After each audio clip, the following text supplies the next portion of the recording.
Welcome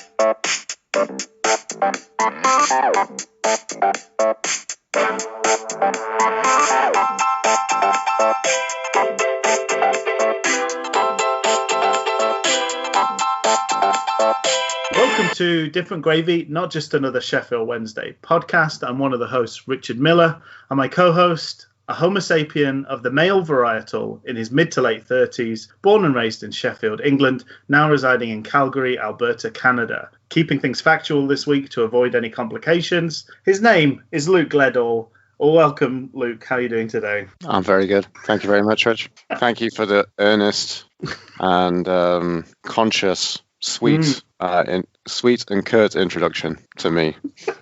To this, another episode of Different Gravy, not just another Sheffield Wednesday podcast. It's happening. It is. It's much like football that's happened. We can't refute that it hasn't happened. You know, I don't think it's something that we put up on Wikipedia and then someone would come along and say citation needed. No, we've got the RSS feed to show for it. It's all there. It's all present and accounted for.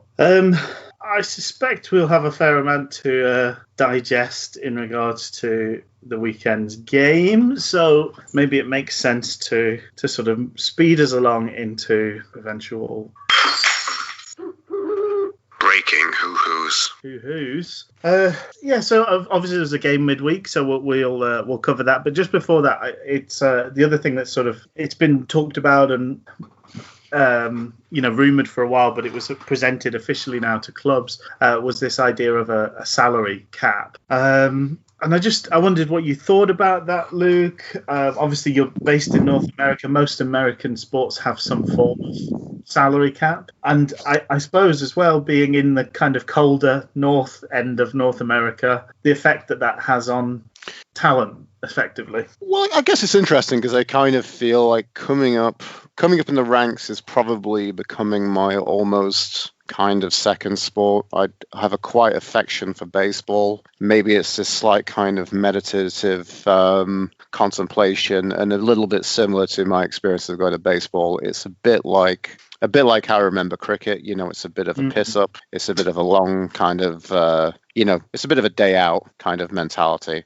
I quite like baseball. American football is okay. Probably felt like I had a period, and I don't know if I'm so huge on it these days. Probably coming second in the ranks is hockey. So the interesting thing is, like, it's really interesting to think about. I mean, typically thinking and looking at North American sports, there's no relegation, there's no promotion. So there's no great kind of disparity of finances that we have. And I think the nature of this is it's the transitioning between those leagues is the biggest issue, I think, in English football. Yeah. There's no best way to kind of go up and, kind of change gears in a natural way. That never really happens. And then coming down is even worse. It's interesting because we've seen teams go. The two main routes are you kind of do what Burnley did very successfully. You go up, don't spend any money really, come back down a lot richer, build a really good squad that takes you up and stays up the next time. The alternative is the team we played this weekend, Fulham.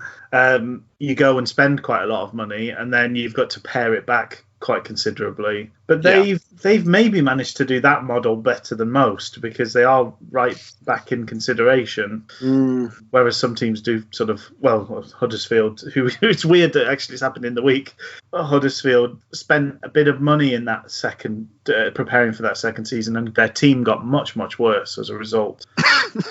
So it's, and they'll probably be safe, but they've really struggled this season. They're certainly not one of the contenders for a promotion, which there was some touting of. I guess the thing I wanted to say about that, so the interesting in hockey is it's very publicized what deals people make. It's common knowledge, but we seem to kind of obfuscate that. There's no transparency in regards to that, so it's conjectured how much football players make, but there's not a culture of making that, public knowledge, and that's seen as very forbidden. I mean, I know there are reasons behind that. I mean, at the top of my head, I'm kind of struggling to see why. I know there are decent reasons why. I guess I'm wondering if you would go to a salary cap, you'd probably have more of a transparency around what people earn, possibly.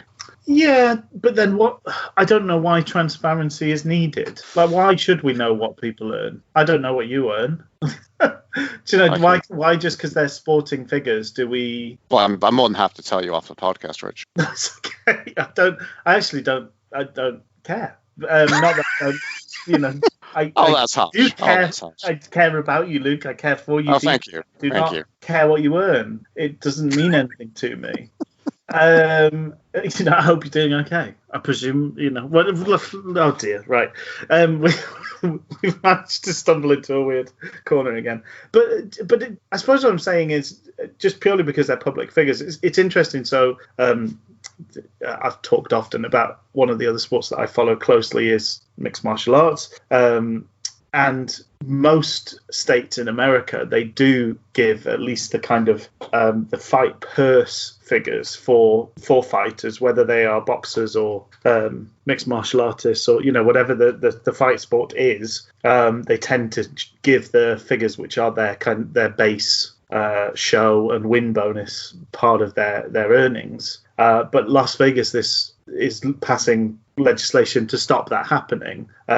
I think in part because it doesn't tell very much of the story in those cases, because most of the earnings are from the pay-per-view elements for the big fighters. So what their kind of earned purse and things like that is actually kind of a fraction of what the bigger picture is. So it doesn't tell you very much.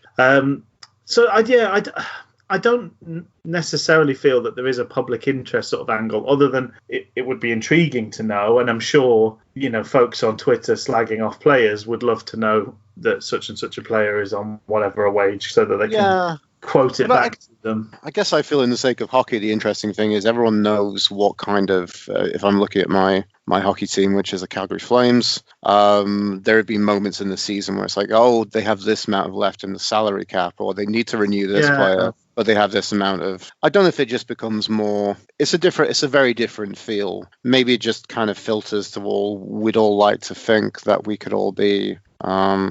We could all be mini football managers, and I think there's kind of a bit of thrill that comes from playing a lot of these football simulation management games, of doing seemingly a bit of wheeling and dealing in a fictional virtual world. Yeah.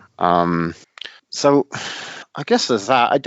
I guess the interesting thing is I think you can think about this, and I think a lot about this, especially about the salary cap. I was thinking about this week and thinking how would it work for teams coming down from the Premier League with the parachute payments, the mandated failure payments, which are all the more bitter for us Wednesday fans that we were one of the last teams to not get them. And then we've very much been a team that's been mired from that financial slip from the Premier League and from those days. I think it would exacerbate that problem, because presumably you've got to give them time to transition. As we've found, simply having players that you're not happy with is not enough to get rid of them. They need to be paid off or sold, and if they're sold, somebody needs to be interested in buying them. So Wildsmith is a typical, if we say there's a salary cap in the Championship and there's a stricter one in League One, if we got relegated, he's someone that you would look at and go, well, yeah, you've got to get rid of him because the salary cap. But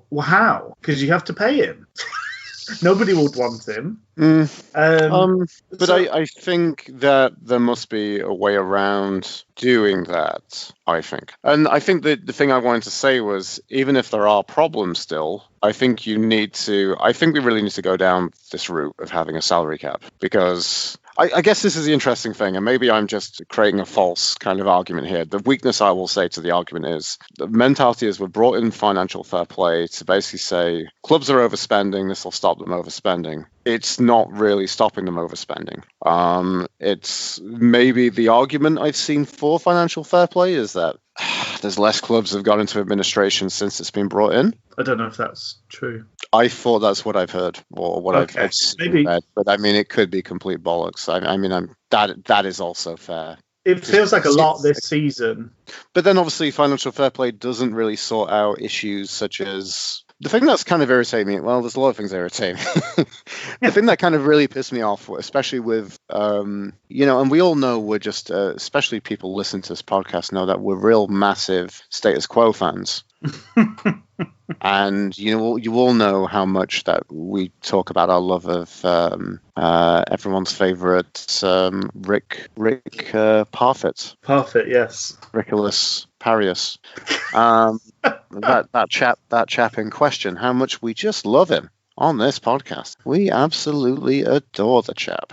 The thing that really kind of pissed me off on the things that he was saying was he kind of came round and said, I think it was like an interview not last week, the week before, where he basically was saying, well, the Football League is effectively it's all these clubs together. So the governance is effectively put on the people. It's kind of basically him saying it's a democracy that is voted for by the clubs. So effectively, they're the ones in charge. But again, the problem I really have with that is why are you drawing a wage then? Yeah. I feel like it's a politician coming out and saying, well, we're a bit powerless, aren't we, really? We don't really do much. We're not really going to have much effect on doing anything. I suppose what he's doing is trying to take we're employing the rule suggested and voted on by the clubs, which is how the organisation is set up. But so I think it's interesting that one of the reasons that you feel like the salary cap is a good idea is that FFP isn't working. So one set of rules isn't working, so let's put in another set of rules.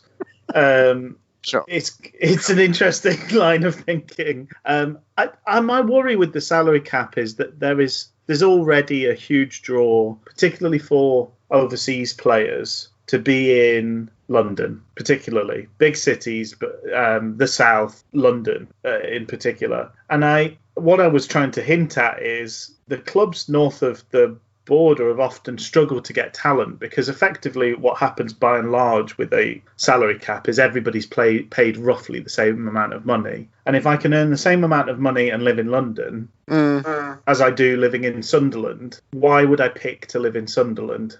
Nothing against Sunderland, but there's a choice. One is a huge cosmopolitan place where if I'm they all Croat or Bulgarian or whatever, there will be a neighbourhood I can go to that will have the food I like and the people I like. Do you know what I mean? So that's one big thing. Sorry, what were you going to say? Well, I think they all just need to do the Charlie Methan thing and go up there and be like, it's not too bad, really. It's not actually. I've only seen one person eating a dead person, actually. Excellent. But also, do you think that there's also the pro for that is basically like, do you think that's maybe going towards a mentality and a model had in like the MLS, where basically a lot of people are drawing some pretty bad salaries? There's also a hilarious story I want to kind of inject in here. Well, actually, sorry, let me just say first, you've got about 1 or 2 berths for designated players within the MLS. Yeah. So basically, it's like you can pay these top stars, which has kind of led to bringing up the profile of the sport, of bringing in players on kind of, to be very harsh to the league, a kind of semi-retirement contract. Yes. My experience of seeing I've seen 2 MLS games. No, I've seen 2 MLS teams. No, one proper MLS game, and one game where it was actually a CONCACAF game, which is not. It's not actually a competition about a cafe setup where people play conkers. It's actually the North American equivalent, exactly, North American equivalent of the Champions League. So basically, I got to see Toronto FC before they've kind of really created themselves to be, I guess, one of the powerhouse of MLS, even to the point where I think they have a player in Giovinco who it's almost coming like to the argument of like, oh, actually, he could play at numerous high-profile leagues in Europe, but he chooses to stick, he's a flat track bully in Trana in in the 6. But anyway, before that, it was effectively Torsten Frings' Toronto FC, because that was the old knackered, still sweating talent more than any other players. And I got to see Phil Eckersley as well, the rejected Man U youngster who had a stint at Burnley as well. So where was I kind of going with this? Oh my word, I've got myself into a bit of I've got stuck in my Harry Maguire turning circle here, Rich.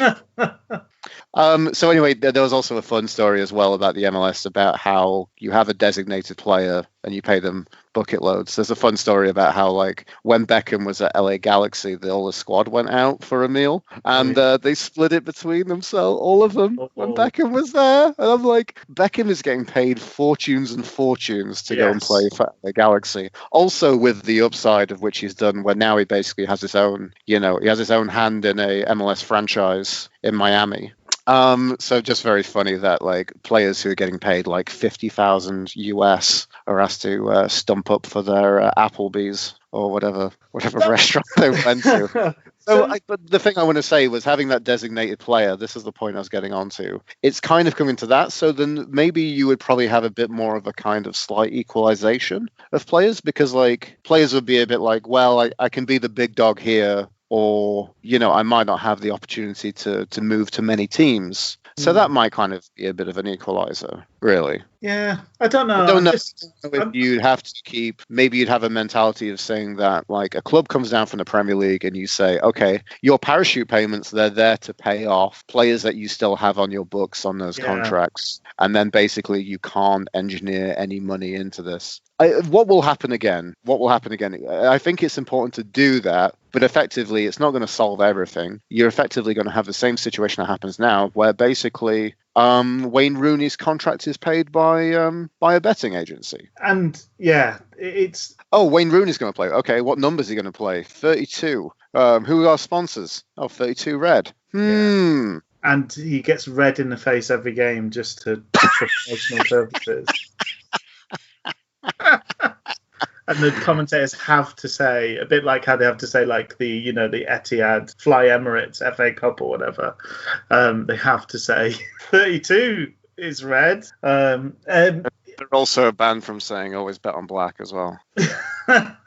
There's a couple of things, though, because clubs will always try and find loopholes, and I believe sort of in Rugby Super League, the way they do that is sponsorships. So those sort of club sponsors pay a big chunk of wage to the players. So on the books, your wage is only whatever it's allowed to be. So I mean, there is always going to be loopholes, but I don't think that's a good enough reason to not implement a rule if it's a good one. Exactly. I just think that basically any loopholes you have will mutate and evolve, and I think that's an unfortunate. Like, we had a period. Remember that period when, like, Watford effectively basically just loaned all the from their parent club, and, like, Udinese and there's a whole wealth of them, isn't there? There's a whole family of clubs. Is it the Pocho family? Is that what the names of the? That's right. Yeah. So they did all that, and then essentially, like, I remembered actually.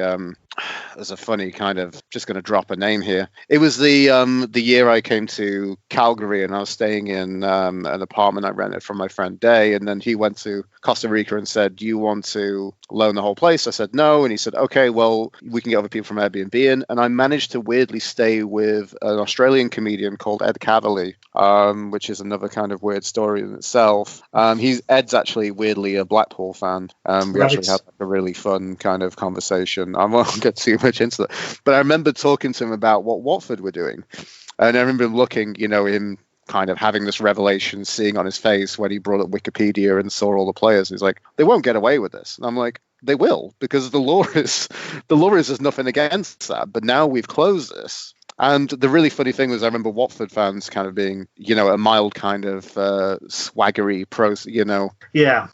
swaggery defensiveness about all this kind of going on. Like, one of them saying on either an internet message board or Twitter, being like, well, you guys can do this as well. And it's like, yeah, but not everyone is fortunate enough to be taken over by an owner who's, I've got like 5 clubs on the go, and I can just ferry players back and forth to suit whatever needs of what's financially viable and which one's more appealing in whichever league, really. I think the problem well, there's several problems though with I think I've got more problem with the type of cap suggested than I have with the idea of a cap altogether. I think just setting an arbitrary figure and saying that's the salary cap doesn't give any incentives for clubs to be run any better as businesses. I think probably saying that I think this is the UEFA way of doing things, although that's not stood up to the rigors of real life either. But saying like you can only allow X amount of your turnover to go on wages, I think is probably a fairer way to do it. Because then if you're a better run club, if you've got income sources, if you've got more fans, you naturally deserve to have better players. I think that seems fair just in the world that we live in. We live in a capitalist society. But we do that. We seemingly have like good attendances. We have high ticket revenues. But seemingly there's a mentality which I've never really got my head around, which is basically seemingly saying that like, to play at Hillsborough is a very costly affair for some reason. Yeah, but then we should address, like, those are deep-seated long-term issues that we should have addressed. You know, why don't we make anywhere near the money per fan that other clubs do? And partly it's because pretty much all of our dining options have been, you know, the kiosks and things like that have barely changed at all the whole time you and I have been going to football matches. Is completely stagnant. So you'd be rewarded. I think if you allow investment, which it still is allowed, you are allowed to invest in your training facilities, I think your stadium, and certainly community efforts. So you're allowed in your academy as well. Yeah, exactly. So there are things you're allowed to invest money in. This would be a way to kind of make that more worthwhile, because if you did manage to sell off a player or two that you'd produced yourself, if you did manage to have a roaring trade happening in your club shop, if you did manage to have an award-winning pie that everybody wants to have, you know, I'm spitballing a little bit, but like those things there should be a place for that to be rewarded. And that's what it makes more sense to me to say that the salary cap is tied to the performance of the club as a company. I just think that's a better way, because I do really fear that you'd end up with just sort of, well, I mean, it's not across the board. As you say, Toronto's a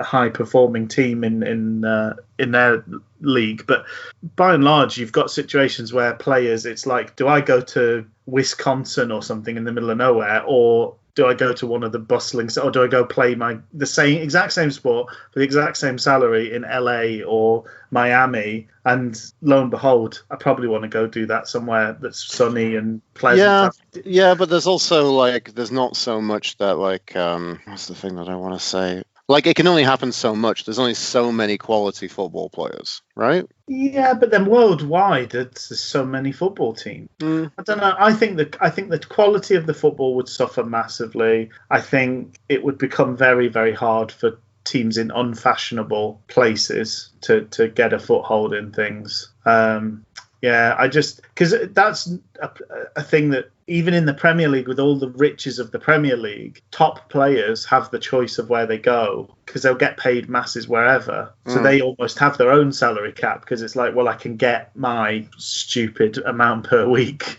whatever it is, you know, my 200,000 a week. I'll get that at Barcelona, Madrid, Man United. You know, there's about 50 clubs I can go to that will pay me that wage. So it's just take my pick, choose your own adventure. And I've heard Gary Neville talk at length about the problems of getting players to come to the north already, and that's when there's no salary cap. So I just really worry that a lot of clubs would be really signing themselves up for some problems down the line with the salary cap. We should leave that where it is. There's other things to get on with. So maybe we'll come back to it when there's a few more details. The other bit of news that we should mention in passing, still no news about the EFL charge. We are still in limbo land. We are still in Schrodinger's relegation battle. And as part of Schrodinger's, we're almost in Flalimbo land, just outside of Hull. Yeah. Yes. Very good. Sorry. It wasn't really worth interrupting you for, was it, Rich? I loved it. No, you didn't. When I got it, I loved it. Sorry, Rich. We're in limbo land, as you were saying. Yeah, you know. We're at Sandals Resort in Jamaica, and we are in limbo land. But part of the Schrodinger's relegation battle, we had a 6-pointer, or maybe not, maybe just another game against Huddersfield Town. What did you think, Luke? It's difficult. I mean, we watch. You and I have watched. I think we've watched nearly every game this season. We've covered every game between us. Yes. We have covered every game. At least one of us has cast eyes on at least one game, if not both of us. Yes. So It's difficult to look and to think. The thing I was thinking about when I was watching the Huddersfield game was this might just be one of those games, another tight battle that think this is not really going to make the history books. This is neither a high point nor a low point in a season. It just happens. It just happens. It's just one of those games. I'm not exactly aware of the stats, but I think there's a quote that my dad told me about baseball, which is basically kind of saying because they have, massive seasons within Major League Baseball, it's kind of the mentality is you win. It's something like you win. Someone said you win 40 games, you lose 40 games. It's what you do in the rest of the other games outside of that. Yeah. So, the problem is it might be exactly fine to have a game like that, which is a 0-0 dull draw. It's a clean sheet, but, we didn't score against Huddersfield. The problem is looking at it from a contemporary standpoint, the fact that me and you are looking back at it as something that happened 3 days ago. 4 days ago, it was Tuesday, wasn't it? It was frustrating. It felt a lot like a Gary Monk game, I want to say, which is basically, this is kind of what when we pick up Gary Monk flakes at the supermarket, and we look on the back, and there's a little kind of honey monkster. That's the mascot, little coy smile, and this one also does when you have it does make your wee smell. That's what you're supposed to do. But weirdly of celery. of asparagus. Exactly. Yeah. Can I just also tell you as well, I think I found an Axe body spray that smells faintly of cilantro, and I'm really happy about it. I don't know. There's so many of these. Africa? No, it's called. I think I had it nearby. It's called Wild, I think. Which one of the things is jungle pine? Oh, excellent. It's funny, with the whole, there's several kind of, in the UK, that's definitely the case. There's several hasty ad campaigns on the back of kind of Black Lives Matter and this kind of movement. And yes. Clearly the good people at Lynx or Axe were like, do you think people are going to cancel Lynx Africa? Is that going to happen? We need to get an ad out there, and we need a black person on there, I think. We need... They've basically got Anthony Joshua. But oh no! It's okay to call it Africa because look, he's a large black gentleman. And you're just like, I don't know. It's still quite weird. But it's just so clearly thrown together in 5 minutes. It's like they're like playing at the football now. We probably need to do something about this. It's like get him in a towel. In the week where Washington Redskins are changing their name finally, and also the Edmonton Eskimos, the CFL team as well. As Eskimo is an offensive term. Do you think they were holding out for each other to? It's like we won't crack until the Eskimos crack. We're gonna be offensive as long as they are. See you Blinks first, eh? Yeah. I wonder if Lynx might change Lynx Africa to Lynx Wakanda and both get a lawsuit from Marvel and cancelled in general. Who knows? So essentially, when we pick up the Monk Flakes at the supermarket, yes. What it should say, basically, the customer promise, which they've been held by the trade standards, should say that it'll be, we keep tight defenses, and for those games where it's tight and it's very defensive, we'll probably have moments where you think, we could have scored, and that's very much a Gary Monk game of football. And that was the Huddersfield game was just a quintessential Gary Monk football. So nice that we kept a clean sheet. And we kept clean sheets in two up to today. We either defend and keep a clean sheet, and look completely toothless, or try and play an active part in the game and just leak goals like it's going out of fashion. Yeah. So we do make it rain in the club with conceding goals, don't we? Really. I think, I sort of summarised it as two kind of poor, fragile-looking teams. Like we had a weird confidence coming from the QPR game, but it just felt very, we're picking ourselves up. We're Bambi on ice, but we just know that there is still that ice right there. We're just tentatively moving along. Looking at Huddersfield, I was surprised I was surprised. This is going to be real damning praise about Huddersfield. I was surprised how good they were, considering it sounded like a lot of times previously the things I'm hearing about Huddersfield was they're a very poor side and they're looking incredibly short on confidence. I thought they looked well drilled, but they had very little in terms of quality. We had a hell of a lot more quality in front of goal that game. Maybe it's a little bit heartbreaking for the Harris shot, which was that was really good. Again, also, and I found myself incredibly frustrated by this weekend of football. That I have Fridays off now, so I was watching the Huddersfield West Brom game where they basically just picked off West Brom, who were completely wasteful and should have had the game completely buried. And maybe I thought their young goalkeeper, they've got on loans at Lossell. Yes, Got from Everton. I thought he looked quite good. And pulled off a really brilliant stop for that Harris shot as well. He did. It was sort of a weird. So yeah, they kind of probably had a bit of the better of the play. They definitely had more possession, but we, as you say, we kind of looked more dangerous and had the better chances. Probably the team coming away sort of thinking maybe we should have grabbed a goal. It was strange. I thought Odebajo had maybe the best game of anyone from our team. Yeah. And I thought Tom Lees looked pretty good throughout. Yeah, I'd agree with that. It was a good defensive performance. I also noticed that Cruz takes his corners from a really weird bit of the corner area. Does he really? He takes them off the pitch. So maybe the ball is technically just on the pitch. But it's like, it's behind the goal line, which I've never seen anybody do before. I've seen them go out further, try and make it a wider angle, which makes sense. But it's interesting because he's curling them in. It's weird that he's starting from further back. Obviously, it's been working for him. His corners have been a real highlight, by and large. Certainly a lot better than Barry Bannon's corners, right? Yeah, although, today was interesting, set piece wise. Today's set pieces were pretty bad, we see. Anyway, it was a football match. Felt like a football match that we could probably afford to be a 0-0, but the problem is in this context, the problem now, maybe it's just another one in the litany of, missed chances. I mean, coming into today, just to jump ahead quickly before we kind of fully get into it, before we get into the rhythm, maybe you could say today was the day that we feel that it could feel like a cornerstone of the story of Wednesday going into League One again. Yeah, I've seen some people sort of trying to grasp a positive from it in that we don't look like we're not playing like a worried team. But I don't believe that the players know anything more than we do on this case, because it's a very mini version of this. But like the big thing with lots of conspiracies is just the practicality of all those people keeping quiet.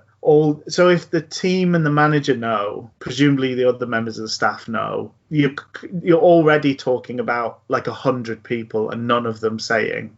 Do you know what I mean? It stretches credulity in terms of them having an inside line. I just think they're complacent. We've been complacent since Christmas. I don't think anything's changed in their demeanour. What's annoying is, as we sort of touched on, Gary Monk absolutely has failed to make this a rallying cry, us against them battling team that he's kind of, they're in the bunker and they're kind of hatching plans to overthrow the opposition kind of thing. That's just not happening. That's not the mentality the team is playing with. It's lackadaisical. They're on the holidays with other teams in our position, which they shouldn't be. Because, as you say, we could just as easily be in League One this time next week, depending on how things go. Should we talk? So on that brilliant light note, should we talk about the game against Fulham? Let's go ahead and do it. Luke loves lineups. What did you think of the lineup today, Luke? I thought it was fair enough. I was, because I guess the interesting thing was... So here's the thing contextually. We tried... It was the game away it was QPR last week, wasn't it? Yeah. It was, and we won 3-0. And the real revelation of that game was bringing Murphy on in a shadow striker role. Yeah. And that was just fantastic. And then we said, right, more please, midweek. Starts and kind of disappoints, falters. Murphy's dropped to the bench. Which, to be fair, I mean, Monk, you can question the motivational side of things, but that is a bit of a tale of the season, I've conjured up a brilliant plan. This works. We've won 3-0. We'll do the same thing again, and then nothing. And Murphy and Hunt really disappointed against Huddersfield, I thought. I'm not going to be too harsh on Hunt. He's a young lad. He's playing a lot of football at the moment comparative to what he's done before. I was actually weirdly disappointed Hunt didn't start. Today? I didn't think he was quite as bad against Huddersfield. But I'm not too swayed about that. You know, I kind of put at the time contextually when I was looking at the lineup, I said I can maybe see that Joey P has his time to be in the team. I was going to say shine, but I think that's a little bit positive. It's a bit too positive. Again, I'm confused by. But again, it's that mentality of like you said, we've tried something. We've tried our first half formation, and then we need to scrap it and then get a change, and then the change is the thing that is so positive and so great, and then we think, yes, we need that from the start next turn, and then it just goes back to something else. Yeah. So it becomes a cycle. It's very much a tale of this season for Sheffield Wednesday, especially under Gary Monk. But saying that, I was really confused by De Cruz starting again.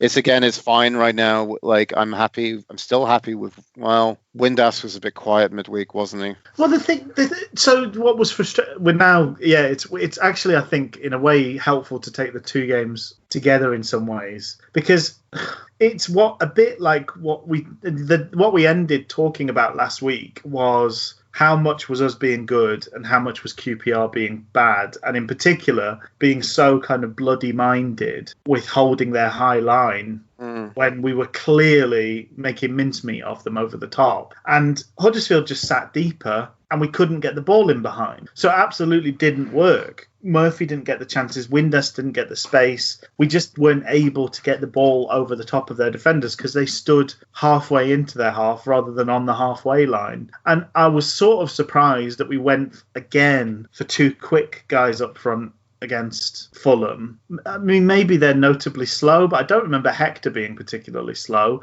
I do know he's massive.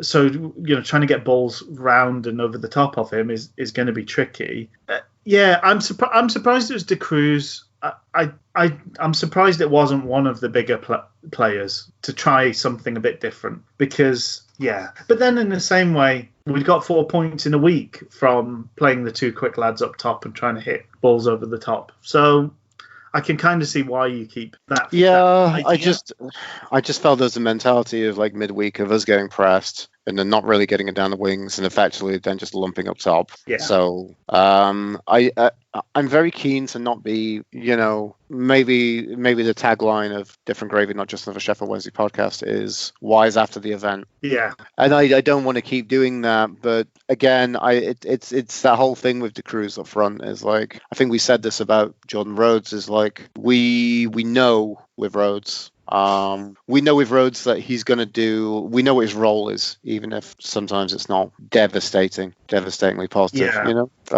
Yeah. I don't know. It's not. No, I know. I just thought. I think you can consider obviously QPR a success. You can consider midweek in some ways a relative success. We didn't lose, we didn't score, but maybe we should have won. So I think keeping the same format of two quick guys, but just rotating the less important of those two, because I think Windass is key to playing that getting in behind type role. Giving him that free role, he seems to relish in it.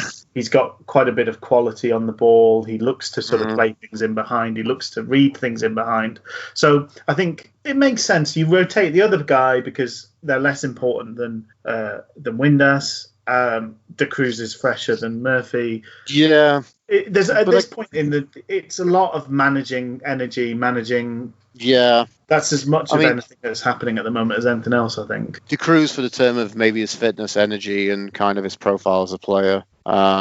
Maybe in that regard, he offers a little bit more height as well. He's a bit taller, stronger than Murphy, who really. But he's a bit non-committal. He's a bit power puff. He's a bit mesh. Yeah. But he's also, the problem is like in terms of like plays for the team during this definition. I wondered today whether, again, wise after the event, maybe 4-4-2. But again, I don't know if we have quite a number of personnel right now. That's the problem. We don't really have a person on fullback right now. No. So but it would help us to have that solidity and two banks of four. And I maybe wonder if him having a defensive partner would be, De Cruz might be a better winger as part of one of the fronts. as part of that kind of partnership of the fullback, so maybe that gives him a bit less stuff to do defensively. He definitely can't do the wing-back role in a 3-5-2. He doesn't have the energy and the tenacity. So I can see why you're maybe doing that. I think what's interesting, I don't know. I think how important Murphy's been, is that Odebajo's kind of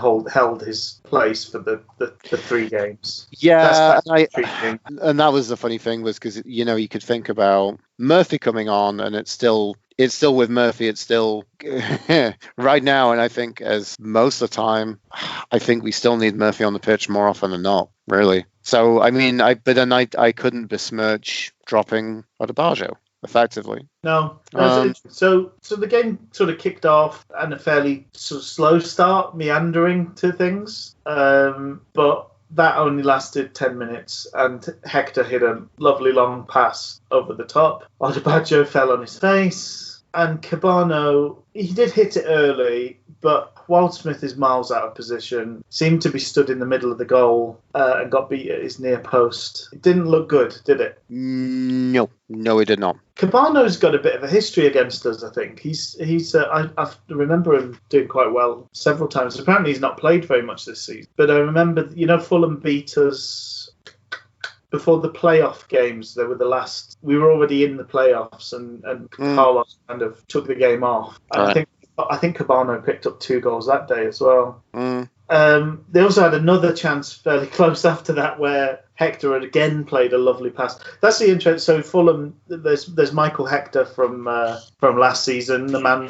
what could have been type player, and also Josh Onomar was playing for them, who's had a sort of in and out kind of time with us, but there was talk about him potentially coming back for another season, and that didn't happen either. So I didn't mind Onomar during his Wednesday stint. The thing I want to say was I don't remember him being as pacey as he was at times. I remember one occasion where I was like, he looked like he had some real legs on him. And I never thought he was like a slow player, but he just never kind of unleashed that at Wednesday in a weird way. I think your kind of description of De Cruz as being a bit powder puff and undercommitted could probably have gone for Onomar last season as well. I remember he got himself in good positions, but his shots were regularly just like P-rollers, passes back to the goalkeeper. Do you think that, do you wonder if maybe it was a bit of a confidence thing for him at Wednesday? Possibly, like he didn't look... He was also returning from an injury, wasn't he?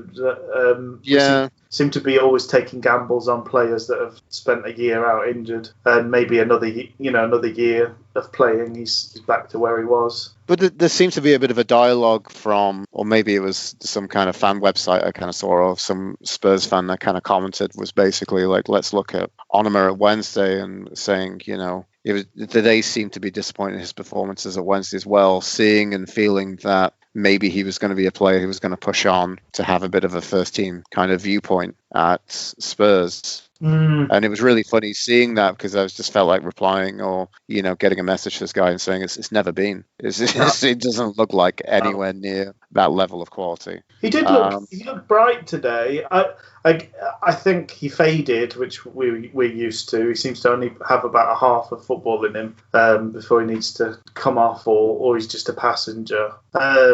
But obviously he did play a part in one of the goals today as well. So he made his quality pay. It's worth saying when Hector played that lovely sort of outside of the boot pass in behind Burner, that was a good save from Wildsmith. I think that on a day where he didn't really cut, if you let in 5, you've not had a good day as a goalkeeper, even if they're all unsavable worldies.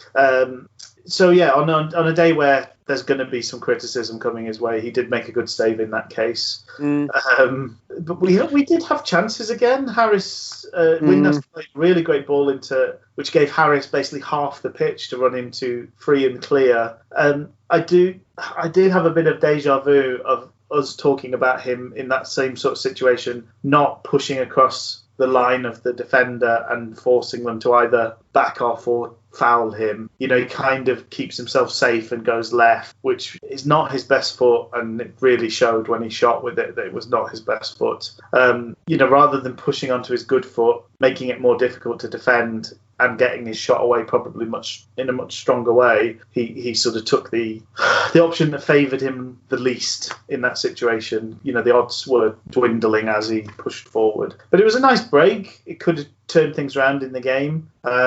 We then had the good old drinks break. And I just wrote, what did Monk say during the drinks break? Because Burner was then caught chasing the ball like a kid almost all the way to their box, leaving masses of space in behind him. He just about got into position when Onomar slotted the ball through to Mitrovic, and he nutmegged Wildsmith. Mm-hmm. What do you make of those two? Well, I suppose there's a bit of we should maybe could save up the Wildsmith bits and pieces and talk about them.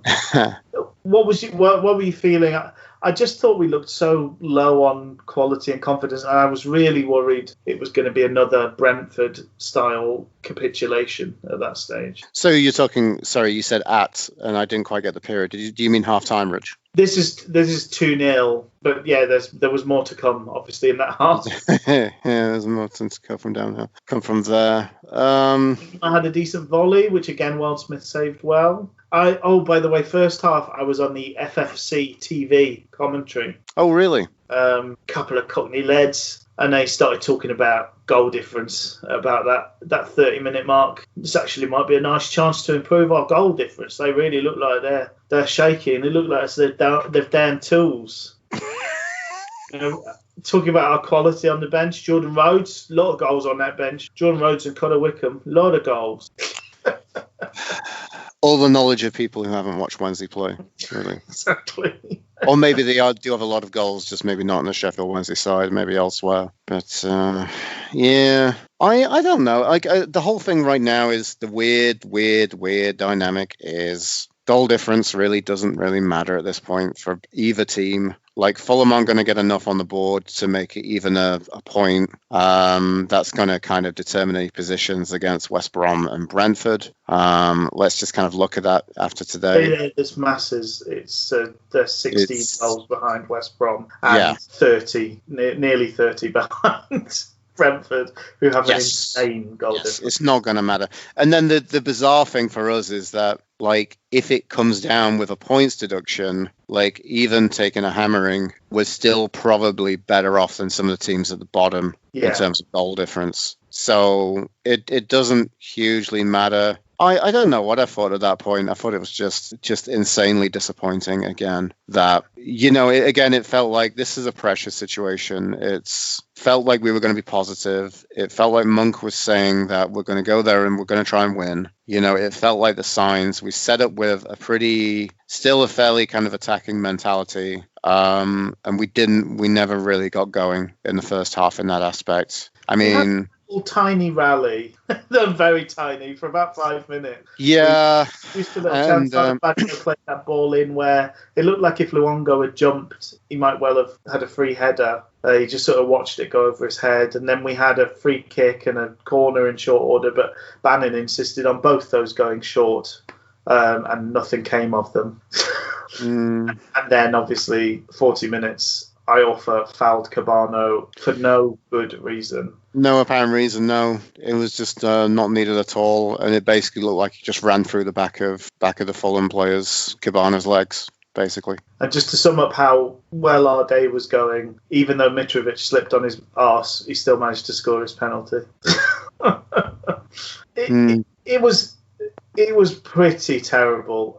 As a half of football, there's very little to pick out that was good. All three of the centre-backs in their own way were really poor, partly in comparison to the Fulham defenders, but also just on their own merit. Iorfa's penalty was terrible. I mean, childish to give away a penalty like that. The player is headed to the corner flag, the far corner of the box. There's just absolutely no need to make the tackle at all. And when you do, you're asking him to fall over. The players in this league are good enough to take advantage when you do something stupid like that. Burner looked so stodgy and lethargic, and he just seemed to be in the wrong position so often. And Lees, I think it was more, I don't think Lees did anything particularly bad defensively himself, but it was just, when you see a back four that are so comfortable knocking the ball around, and I know they nearly get caught occasionally, and second half we actually did manage to catch them. But just by comparison, he is so frightened in possession. I mean, he does look like a dog doing its business and kind of looking at the corner of its eye at you to kind of check if you're looking or not, shaking away, cowering in possession, and then generally giving the ball away with something pretty poor. Bannon was having a pretty bad time of it, and we only really had that one chance, but it could have been pivotal if Harris had done better or if it had fallen to somebody else. So not much hope for the second half, but we made 3 changes. Atty came on, Connor Wickham and Jacob Murphy for Windass, De Cruz and Odebajo. All very good second half substitutes. All very good halftime substitutes. I think even on paper, but just especially looking at this game as well, just exactly what we kind of needed, really. Yeah, definitely. I mean, we lost any thought of pace in behind. But yeah, it was it made so much more sense having that platform to build off. I like there was a little moment that the cameras captured of Atty and Stuart Gray having a warm little chat and a fist bump, which I quite enjoyed. Nice.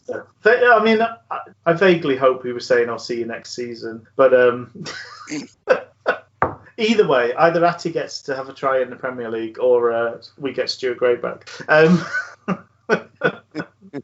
I just picked out a little moment at the 48 minutes, which there was 2 little bits in a row that were just so kind of illustrative of the issues. I think maybe all season long, but particularly today. Wildsmith, they stood all the way off so that he could roll the ball outside of his box and kick the ball along the ground. And responding to that, both the centre-backs did what you want to do. They nice and positive, spun in behind their defenders to try and fight for it if it came to them. And what Wildsmith did was hit it straight down the middle of the 2 of them at about chest height for the centre-back. Do you know what I mean? It's like, this is where we talk about quality at the back. Passing a ball from the back and lumping it are such different things, and passing it gives you a chance to do things, and just passing to the centre-back actually puts you in a position where you're in trouble. And there was another bit where Wickham kind of held the ball up well, fed it back to Bannon, again spun in behind his centre-back, and Bannon passed it to the guy that Wickham had just held off. There's just like little things like, come on. It's just a little bit of quality, a little bit of thought and care and attention is what is the difference here. Mm-hmm. What did you make of the penalty incident for Wednesday? A little bit fortuitous. So the second half, I take it you were back on the Radio Sheffield commentary. I changed to I went from an illegitimate stream to a legitimate stream, which performed a lot worse, and the picture quality was worse, but at least I didn't have to listen to 2 Cockney sparrows chirping away. So, I mean, they actually didn't say, I don't know who were the main, I don't know who I'm kind of out of the loop with Radio Sheffield, but it doesn't seem whoever the main commentator is, I think maybe for a long period of kind of growing up or kind of coming up, I should say, really back from my sabbatical and kind of coming back and kind of focusing on Football Heaven and Radio Sheffield. I think they do, and they used to have very much an incredibly gifted set of commentators and journalists. Yeah. The days of Paul Walker, who even though as an oinker, who's just is very, very, very Wal Polker has a very much a talent. Beth Sennett as well. Yeah. Again, a little bit poor sign, but again, very talented. Andy Giddings was probably the lesser of those. Rob Statton's was quite good and has gone on to better things. Whoever's doing the commentary wasn't very good, I must say. I don't see any. Probably a much better job than I would do, to be fair. But again, probably damning in comparison to probably some of the people they've had. So having him commentate alongside, I'm glad John Pearson was there. Yeah.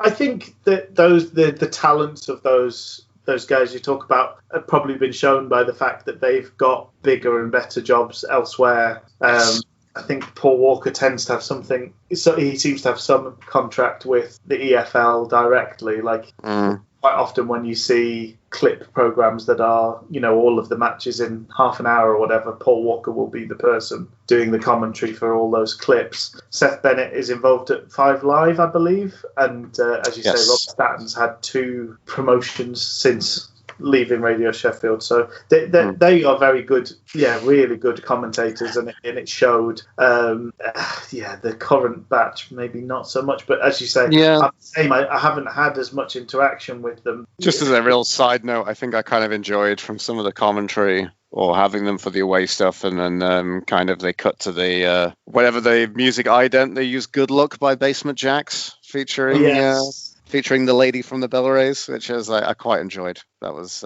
still after nice. that still charming. It worked, so let's just keep doing it. Does. Much like Gary Monk's mentality, it worked last time. Let's do it again.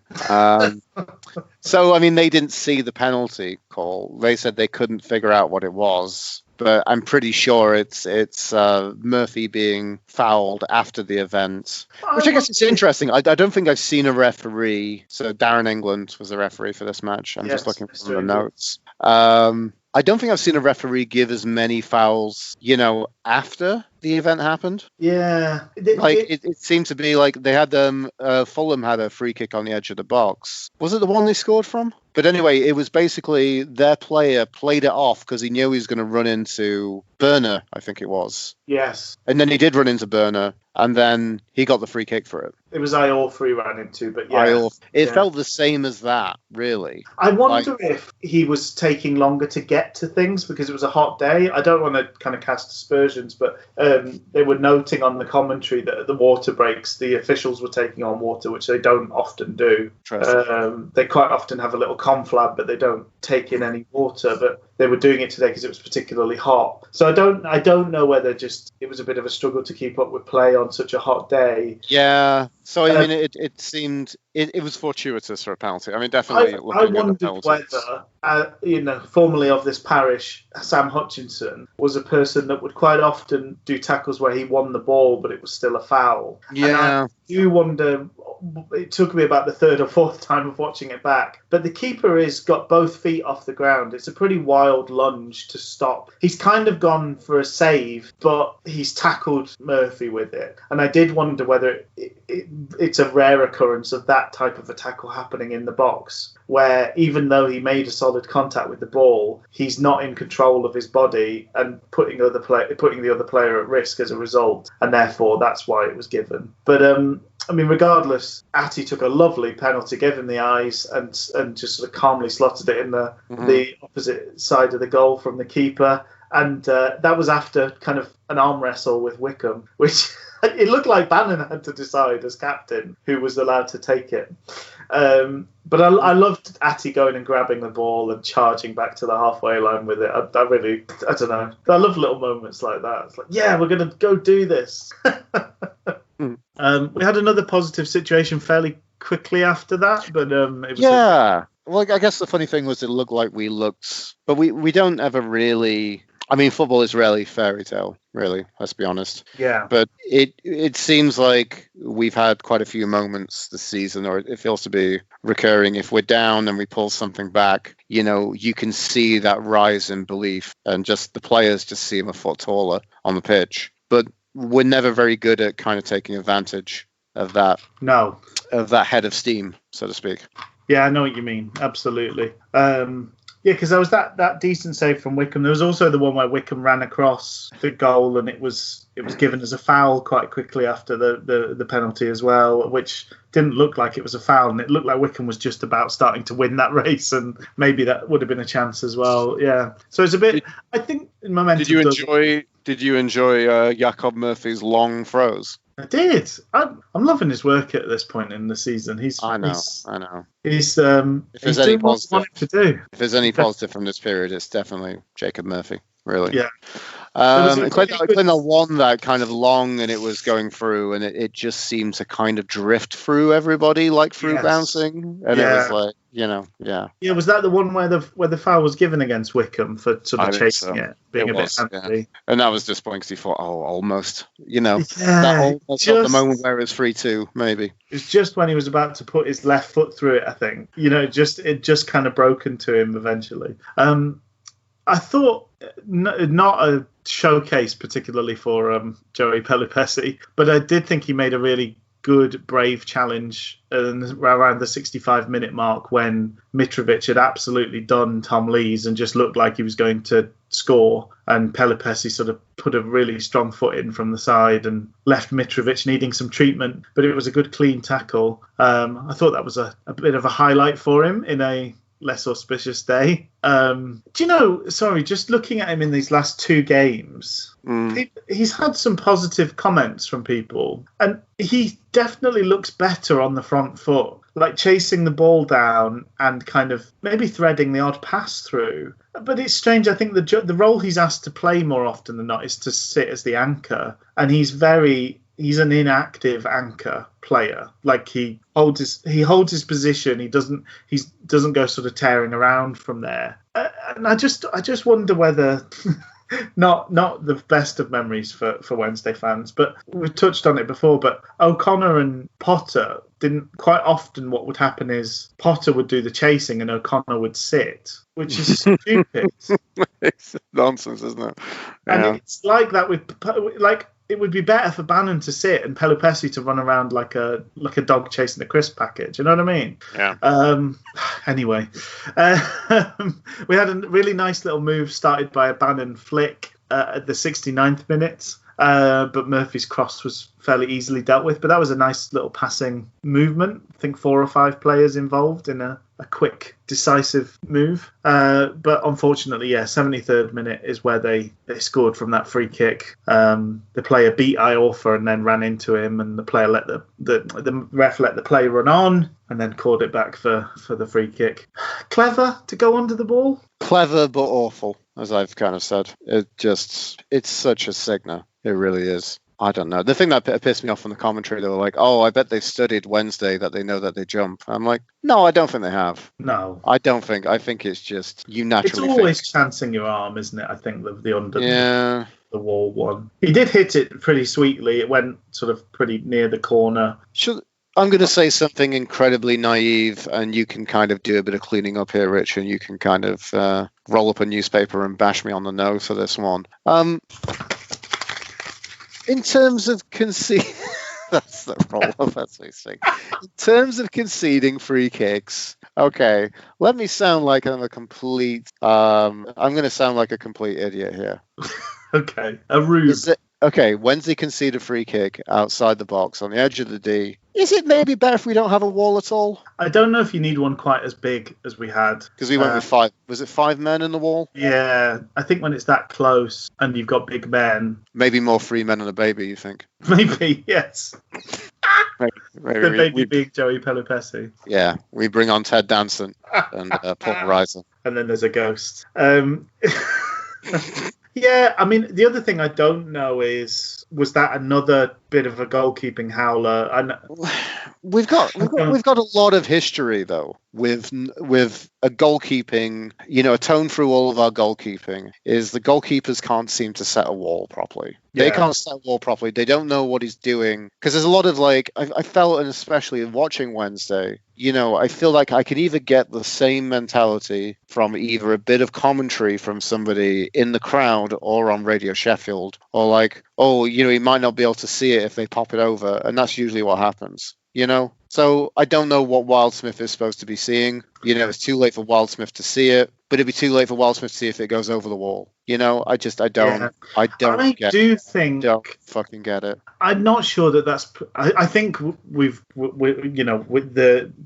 are definitely going to have a talk about the goalkeeping situation at the club within this episode, but I wonder how much that is just actually goalkeepers are not. Once you hit the target, goalkeepers are not particularly good at free kicks. I think particularly ones that are that close. if you hit the target, it's not too far off being a penalty. Do you know what I mean? He's only 4 yards away from it being the penalty spot. So hitting it a good hard shot in the corner should be very hard for the goalkeeper, particularly if they're stood, 2/3 the other way of the goal. But I think that was one of the things, the game that you watched, the West Brom Huddersfield game, goalkeepers did make mistakes. And I do think when you hit the target, actually you tend to get the ball bounces back, or you tend to get another nibble, another chance, or you score. It's just hitting the target seems to be so difficult, and almost all free kicks go over or wide or hit the wall. It's actually really rare for a free kick to hit the target, but when it does, it always seems to cause problems. But again, I don't feel, I'm looking on at this and I'm like, what are the goalkeepers trying to achieve? What are the because it's the goalkeeper's show there. I'm not expecting a play like Tom Lee's to just miraculously leap like a salmon and kind of head it wide or get enough on it to get it wide of the target. You know what I mean? Like, he's the one who's calling the shots here. And the interesting, I'm curious because it's not my practice. We don't watch football for goalkeepers. No. We don't. We will kind of watch it for kind of play and positive play. And naturally, I guess it's really an interesting thing there that we don't typically see many. We don't see many coaches. It's a small percentage of coaches who've gone from a footballing career who are goalkeepers. Who's the only one I can think of? Like Tim Sherwood. So there's a mentality in a lot of things you probably pick up from being on the pitch and in training and in the dressing room and, in and around football. But we have a much more better understanding of what good goalkeeping is because we've seen good goalkeeping. But it's one of those situations where I just have no idea what they're trying to achieve, because he can't really see, and he's trying to get to a position where he can see the ball being struck. Is that it? Well, I think goalkeepers tend to set up the wall to cover as much of their goal as possible. And I'm sure statistically you would be better off giving yourself the best look at the ball. But I'm not sure that's what they... Because then you're just reacting in something like you think you'd be reacting to it like a penalty, which, I feel should be something that, again, I'm probably maybe just being completely off on this, but that's something that goalkeepers should be practicing and should have more of a knowledge of doing it. I don't know with Wildsmith. It looked like he was being shot for the penalty, He's so bad at penalties. He is bad at penalties. Dawson is a lot better at penalties. That's what we've kind of said, right? Dawson is a lot better at penalties. Fairly obvious at this stage, yeah. I wonder, there's a bit of... So, to kind of hark back again to the mixed martial arts thing, but there's a phrase that they talk about in fight sports often in terms of who your sparring partners are and things like that iron forges iron. So if you're sparring with someone who's very good, you're going to get better at a quicker rate than sparring with someone that you're much better than. And maybe we just don't have someone that's good enough at taking free kicks to test goalkeepers at it. Bannon's rubbish at shooting from free kicks. Really bad. Really, really, really bad. He's bad at shooting. He's worse at shooting free kicks. So who's putting in the balls that are testing Wildsmith? And you're going, actually, do you know what? I need to drop a man from the wall because I didn't get a good chance to see that. Or, you're only as good, I think, as a goalkeeper as the people that are you're training against. That's what's forming how good you are. And he's very... Well, I guess, again, the interesting thing with that free kick, I mean, it is clever of what he did, but also, how many times have people tried doing that and it's not worked? Yeah.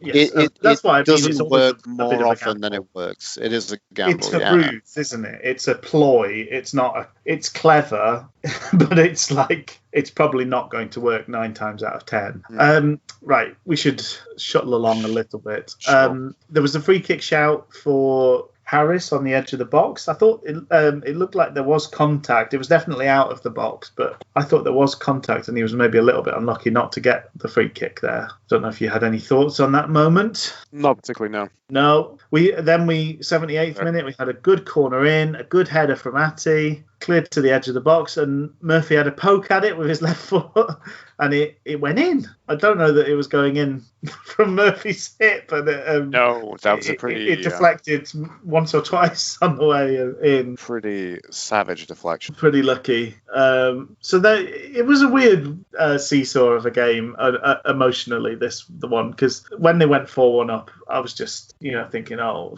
I want to switch off. I just want to go do something else.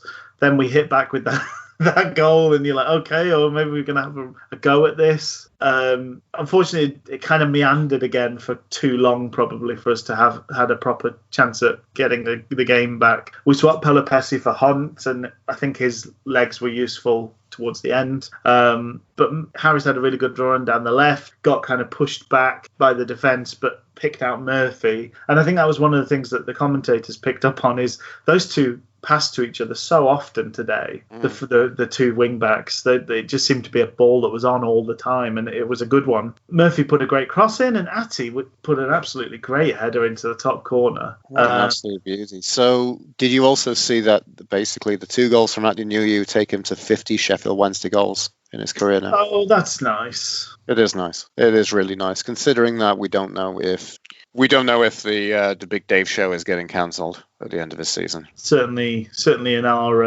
TV region, it seems to be the case. But he may end up on RTL Spy in Germany or something like that. And then I said, interesting now for the last few minutes, or not, because before I've even finished my notes, Wildsmith gets beaten again. Terrible positioning, terrible concentration. Should we let Dawson have the last game? I don't know. Was he going for his water bottle? What was he doing? He was so far back. Shall I tell you who we should have for the last game? Who should we have? We should have Paul fucking Jones. Yes! Reward him for his loyalty. How about the one we've paid him? We've paid him a good wage for the year. And his extra he goes to his ATM and puts in his card and yeah, they've paid me again. Who knew? Because I've done fuck all for the club. Fuck me. Well, I need another keeper to keep on contract, because it kind of saves face from both Monk's drop kicking westward out from the dressing room, and also saves face on his face shaming injury and Monk's face shaving fallout, right? Because he's not injured. Yeah, he's not injured. Oh, he is injured. Okay, well, we need to sign Paul Jones again. Because if what happens to Dawson and Wildsmith, you mean what happens to Dawson and Wildsmith if they're complete garbage? But there still seems to be complete garbage and still seems to keep playing. So exactly that, the Cabano one, he just didn't look engaged enough with the game. You've got to always be on your toes as a goalkeeper. That's the whole half of your job is just concentrating. Mm-hmm. And he just looks, I don't know whether he was getting a cap or having a chat with someone or whatever, but that Reed one is dreadful. He's so far back in his goal. There's absolutely no need for him to be that far back. He looked so surprised by it. And he shouldn't be. It's probably the worst out of them, I think. I think the Cabano one is bad. I think the Mitrovic one, I'm sure Mitrovic is a good enough striker that he kind of gave him the eyes a bit, tricked him. But it's pretty bad still. The free kick, it's maybe a clever trick rather than anything else. Mm-hmm. Certainly the expectation of somebody doing that is not a natural thing. But that one from Cordova Reed is unforgivable, because if he's paying attention, he could just drop his hat on it. The only excuse for it is that he'd switched off and he was thinking about what he was going to have for his dinner. And it's annoying because we'd fought our way, we'd sort of battled our way back into it, and amazingly they put O'Doy on, who is tiny. I think he's 5'9" or something like that. So they put on a centre back that we should have absolutely gobbled up if we'd got a chance to put some balls into the box. But it's all for naught because he couldn't be bothered to pay attention to the football match. Rubbish. Absolutely unforgivably bad. And I also brilliantly and rather beautifully had that goal spoiled for me by flash score, because I went to go check the championship to see what the other results were, and I'm like, 5-3. I'm like, no, that can't be true. And I looked up, and then then they scored after about 3 seconds later. Twice I was checking things like team sheet things on Flash Scores, and I saw the big chance. Do you know they started flashing the big, which basically means they've scored and they're just waiting for it to be confirmed, presumably. And I saw that twice for Fulham, the big chance. So had goals spoiled for me. I just had to sit there and wait for it to happen. The awful thing, like a horror movie. It's like I know there's going to be a jump scare. I don't know when it's going to be, but it's coming. I'm just going to sit here on my hands and wait for it. There was an awful rugby tackle on Murphy before the end, and the commentators seemed to get their reads mixed up. Or they'd missed the fact that Harris got a yellow. Yeah. But he was sent off for a second yellow. Both of them gained in about 3 minutes of football, which they were 2 goals ahead in. Stupid. You'd be fuming as the manager that he's got himself suspended for a really important game for no good reason. But that was that. That's all she wrote. That was all she wrote.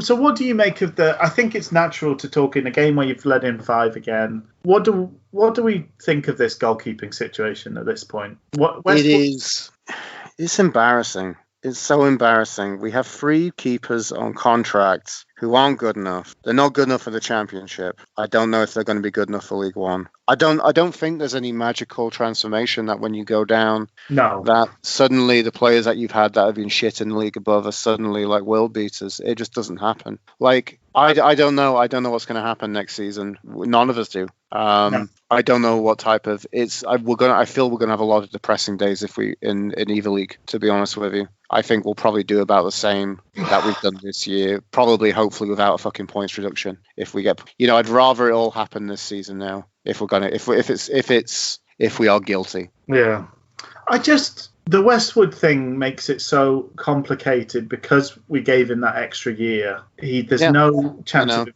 moving on. So that's a huge chunk of our budget dedicated to it. And that's why... And apparently, if rumours are true, he's one of the highest paid players at the club, which is insane. I'm sure. Because he backed himself and it paid off. He kind of played the game brilliantly. Oh, yeah, he did. He really did. Because, he got that last 2-year contract when he was riding high. Obviously, I'm sure he wouldn't have thought that it was all going to fall apart, but it reminds me a little bit of what happened with Nicky Weaver. He kind of forced himself through enough games to look a viable option. And I'm sure at some level he knew that his body was failing athletically. And I think he got another 2 years of sitting on the bench or sitting on the treatment table paid.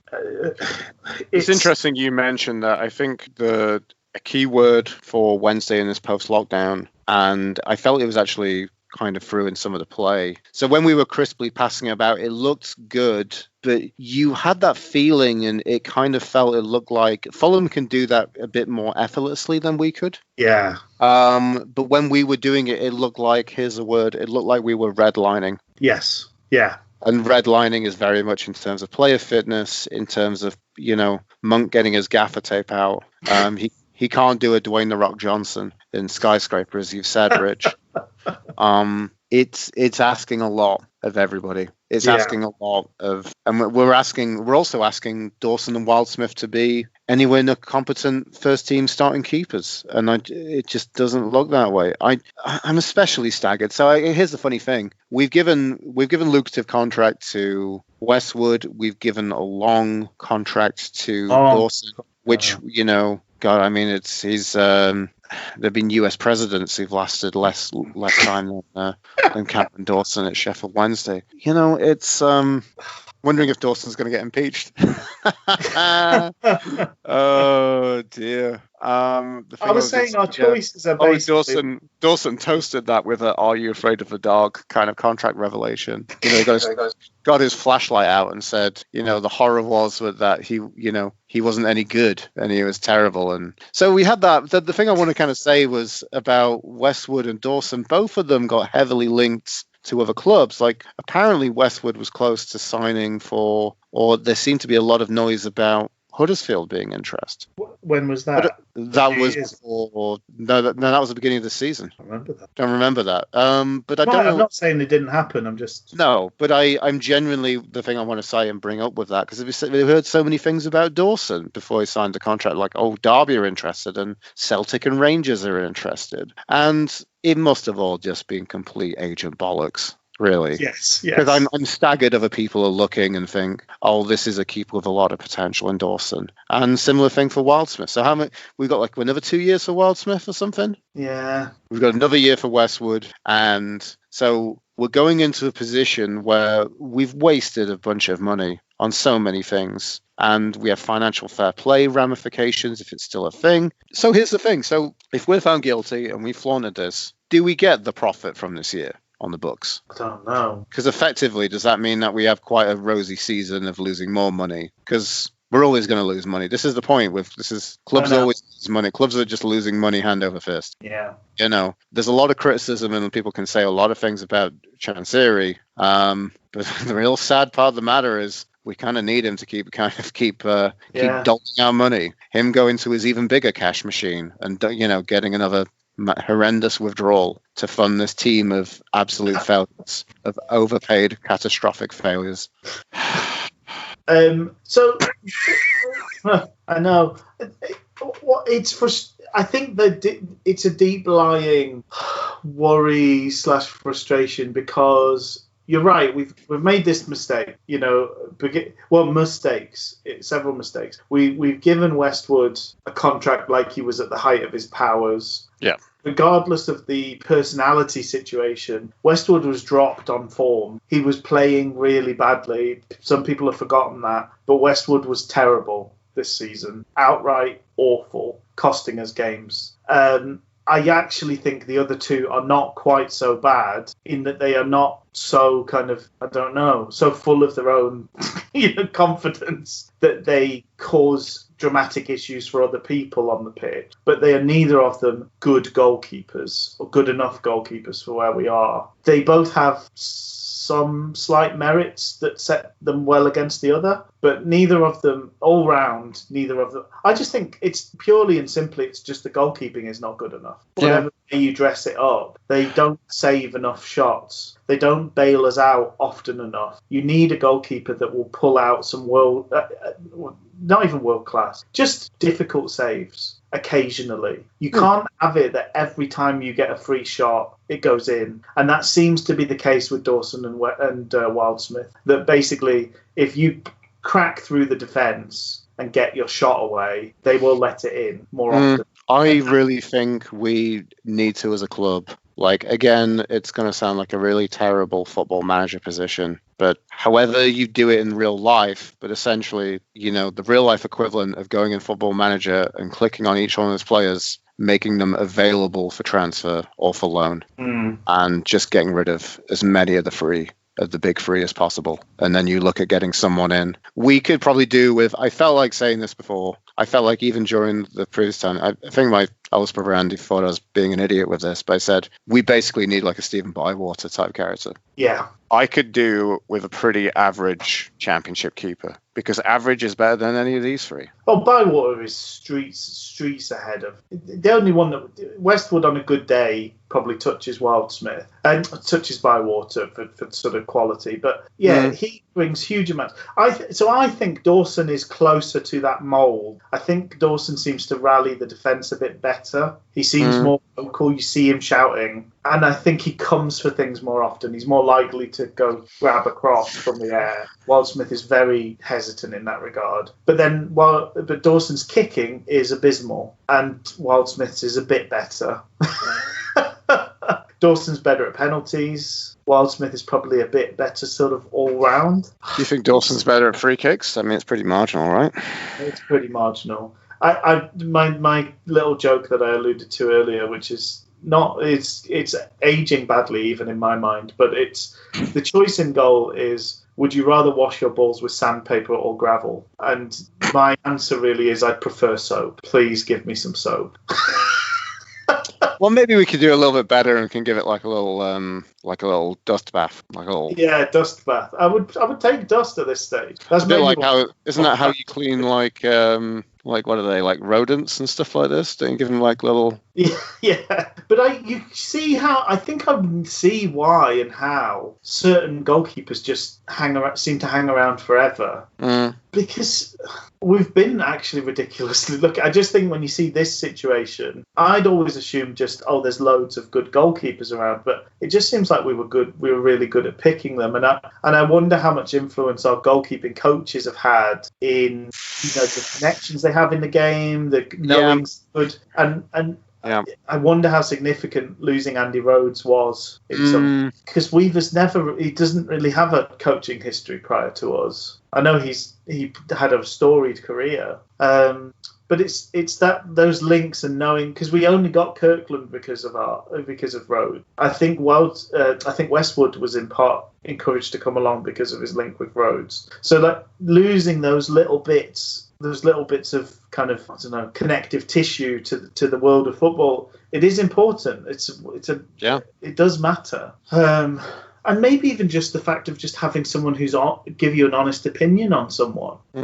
I'd love to know. There's a sort of coverage of Joe Hart, who in some ways is an impressive figure. I think he speaks well on issues around mental health and things like that. But I was never convinced in him as a goalkeeper. I think he was lucky enough to play behind some very good defences. And I was always sceptical of how good an actual goalkeeper he was when it came to just saving shots. And he's now whatever age he is, 34 or whatever he is, and he's without a job, a career, a club for the first time in however many years. And there was people saying that what a sad situation for Hart. But I do wonder, like, if you knew somebody that was at Man City and you were looking at Hart, they would know what he's like in training every day. They would know, they would know more about his frailties, more about how he really is, than probably somebody watching him in a game would know. De Gea, is another example of this, where when he was getting all this praise and plaudits, he was playing behind a team that was set up a bit like we were under Stuart Gray to just defend. And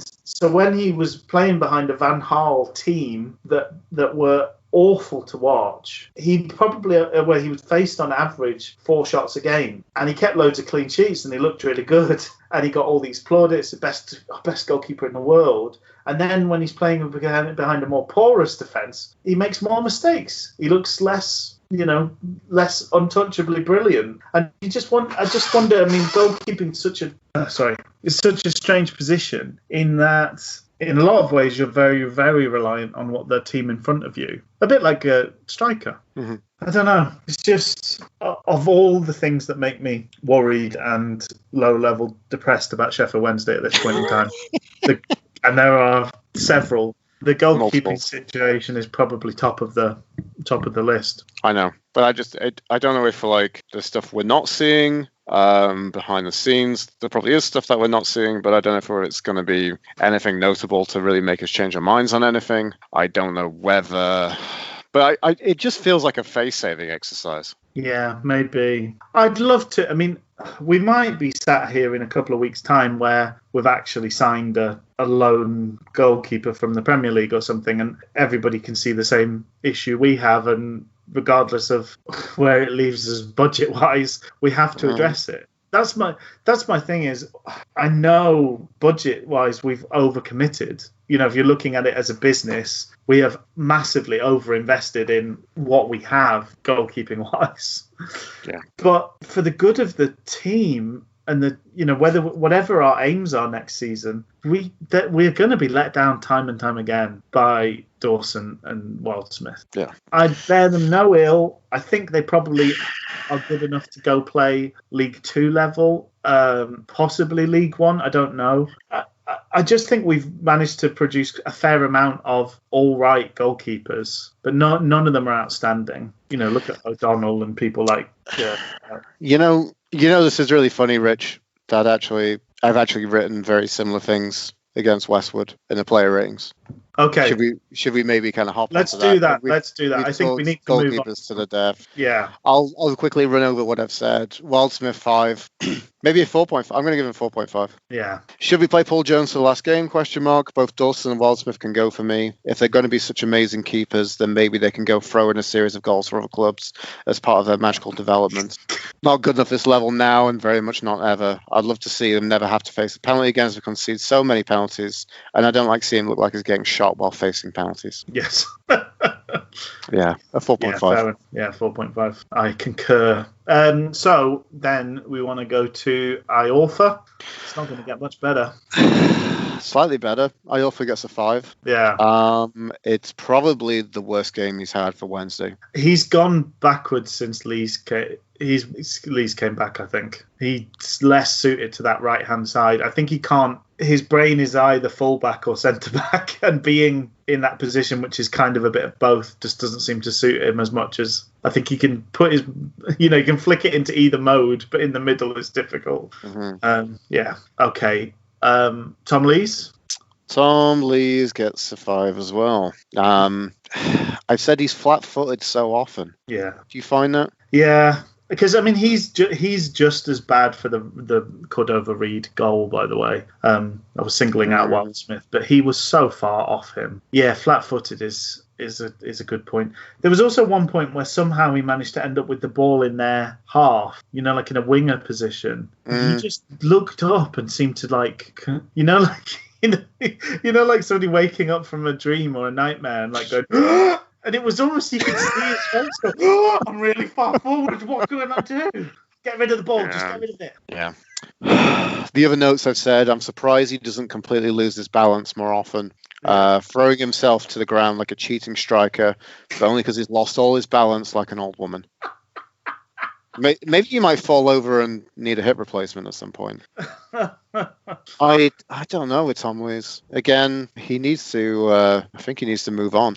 Really, I'd like to see him move on before the inevitable move on from the end of his contract. Which is, we've got some really good mileage and some great seasons out of Tom Lees. But it's such a shame that so many players are in that position where there's a lot of them, isn't there? You just can't wait to see them go by the time they leave. The weird thing with Lees is I wouldn't be surprised still if we managed to drop in a good experienced centre-back and Tom Lees suddenly looked his old self again. It wouldn't like blow my mind. Because as we touched on, like he's too young to be, this is not a kind of athletic failing. He's not lost his legs or anything like that. It's a crisis of confidence. And he's never been a captain, never ever. He's shy, you can tell he's a pretty introverted guy. When he's interviewed, he's softly spoken and things like that. He's not a natural captain figure. It's just that he's been here a long time and he plays centre-back. Yeah. Those are the two things that point towards him being a captain. He's always needed an older head next to him. Unfortunately, Burner is not that experienced head. They don't bring the best out of each other. But yeah, if we manage to find somebody in a kind of Leuven's type mould, I wouldn't be surprised to just see Tom Lees click back into things. But as it stands, his position, he doesn't deserve the position he's got in our squad at the moment. He's another guy that's, if you're looking at salaries and things like that, he's overpaid because what the return we're getting on our Tom Lees investment is we're in negative equity when it comes to Tom Lees. Burner? I went for 5.5 because the half point just basically saying he's a milder better one. But the catastrophes at the back, really. I think that's all you can really say. Yeah, I think that's fair enough. Moses Odebajo? I've gone for 5.5. Because he was at fault for the first goal. And it's not huge, but it's still enough of note. Like, he's missed a header again, Yeah. And then we get to see him slip and fall over and then scramble back up to try and get back and, challenge. Who was it? Who was the Fulham player who scored again? Cabano. The boy with a thorn in our side. He was Mr. Cabano. He was. Yeah, I think that's fair enough. I think, again, by and large, and this is a theme with him, by and large, he did okay most of the rest of the game, and he was unlucky. I think on another day he might have had an assist. That the fact that Luongo was the player that was under his little chipped cross and not somebody a bit more tall or switched on was a bit unfortunate for him. But yeah, a 5.5 I'll go along with. Speaking of Luongo. 6, maybe. He's really maybe less. That QPR game. He was exceptionally quiet. I can't remember anything of him. I remembered more of Pelopessi this game than I remembered of Luongo. Wow. And that's really damning. Actually, it's going to be a 5.5 for Luongo. He's dropped down. Drop point. First half, I didn't know what the midfield was supposed to be. I didn't know because Bannon was really far on the left a lot of the time as well. But this is kind of we've got the back three who were poor, and then we've got the centre midfield three who were just not involved. You know, they weren't. You know, it's basically saying these people are bad because they're involved, and they're we can see their crimes. These are some like the midfield three were like anonymous hackers. You know.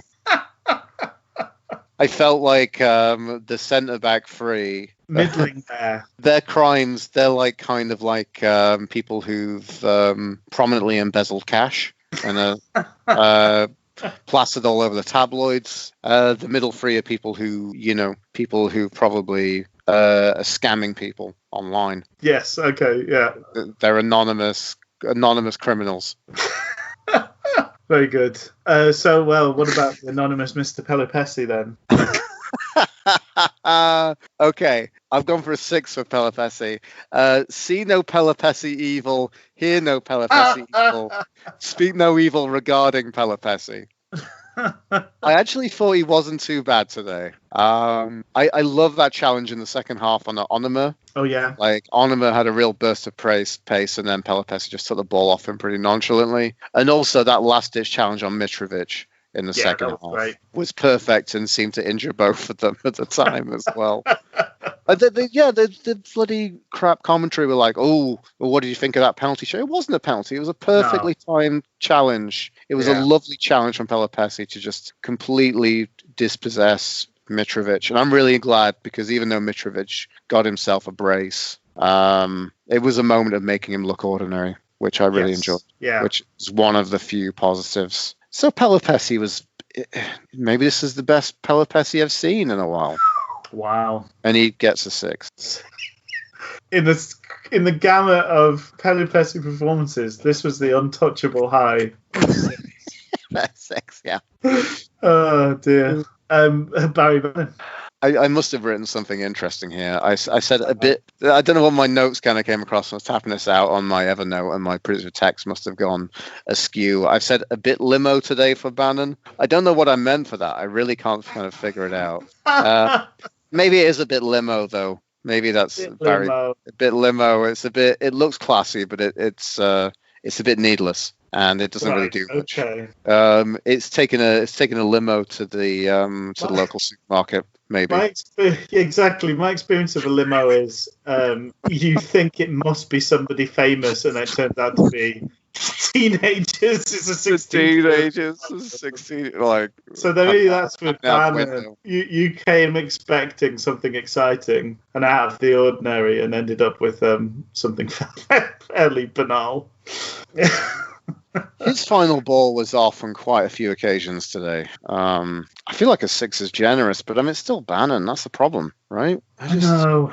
But it's just the corners were bad. There was one really nice fluid move, which I can't remember. I think it was in the second half, and we crisply got it out to Murphy. I can't remember what happened after that. Murphy just sort of crossed it straight into the keeper's hands, unfortunately. But I do remember the moment. Yeah, you remember the one with that little flick on? That was absolutely amazing. Yeah, that was lovely. Maybe but it wasn't bad. But it's just it's just that anonymity in the middle of the park. Like the midfield did nothing today, which I'm also wondering if I think as you've made this very clear on a lot of occasions, Rich, the defence is overtaxed because the midfield isn't doing much. Yeah. Do you know what I thought today? Wildsmith is overtaxed because the defenders aren't doing much. It's a giant knock-on effect. It's the butterfly effect of Sheffield Wednesday. Yes. Yeah. I thought with Bannon today. Bannon farts in midfield, and it means that Wildsmith gets blown backwards into his goal. Yes. Exactly. That's it. It's the butterfly effect of Sheffield Wednesday. I thought today with Bannon, I once again incredibly impressed at how fit he is, having played almost every minute since the return. Sure. He was hounding things, chasing things down, and looked, physically looked fresh as a daisy even towards the end. But I think mentally he's probably completely exhausted. We look to him for every idea. Oh, sure. And he doesn't shirk that. We've talked about how sort of brave he is in that regard. But he looks like a guy that needs a holiday. It just looks like he's running on empty in terms of his mental faculties. So although his incredible engine is carrying him through and he's still very present, it's what's failing him is the quickness of thought and things like that. He just looks a step behind where he normally should be. Well, Rich, let me tell them what he's won. He has won an all-expenses-paid holiday of about 3 weeks until football starts again or something ridiculous. At home with his missus and his kid. Yay! We get to see Bannon.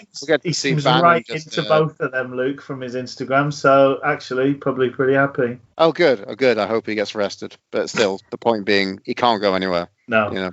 No one can bloody go anywhere. As I got pre-screened for a massage this week, and they said, did the whole, have you been out of the country, in the last 40 days? And I got to give the coy response of, I wish. Yeah. What about Harry's? Harry's. I've gone for a 6.5. Probably the best in that midfield, especially he was the bottom one. He's probably our brightest player in the first half. I just wish he'd gone at Hector with that chance. That's the only. Like we were going to get some change from him on the wing, because everything should really be our benefit of what we can do on the wing. Well, that's the difficult thing with Odebajo is like he was perfectly fine being there on past performances, but oh man. Murphy all day for the wing-back role.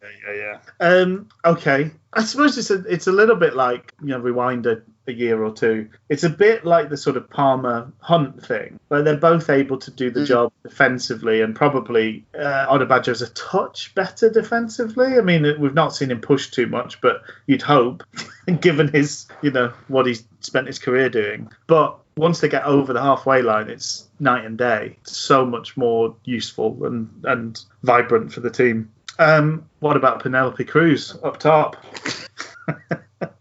It was a real vanilla sky from Penelope Cruz. Oh. Maybe the remake. It was a 5.5. He was there for 45 minutes, wasn't he? He was. We normally do, when it's half and halves, we normally do them at the same time, but we missed Odebajo, so we'll go through the starting lineup and then we'll hit the sub. Right. Yeah. Trumpy bum, windy ass. 5.5. Wasn't really. I mean, he should have had an assist. That was a great pass for Harris, and Harris should have done so much better with it. But yeah, it was a bit disappointing. He looks a bit tired, which is fair enough. Still, like a lot of what he does, but looks solid. This is the thing. It's like, everyone's like, well, there's gone a lot of games, so all the players are going to be tired. But again, the argument is, well, look at the other clubs. They seem to be doing fine. The teams you're going up against. I don't know that there's many teams with a squad as thin as ours. So you don't think other teams are redlining as much as we are?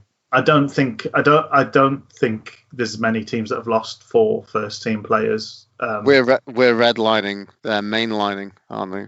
Something like that. They're like, I get this lockdown foot in our veins. Oh, boil me a teaspoon of this COVID football. But we lost senior players who didn't want to stay on. So that's a huge chunk of the squad gone, and a big chunk of our quality. And then the injuries on top of that, the fact that we've lost Kieran Lee, we've lost Urigide, we've lost several others. And well, we didn't have Windass for half of it.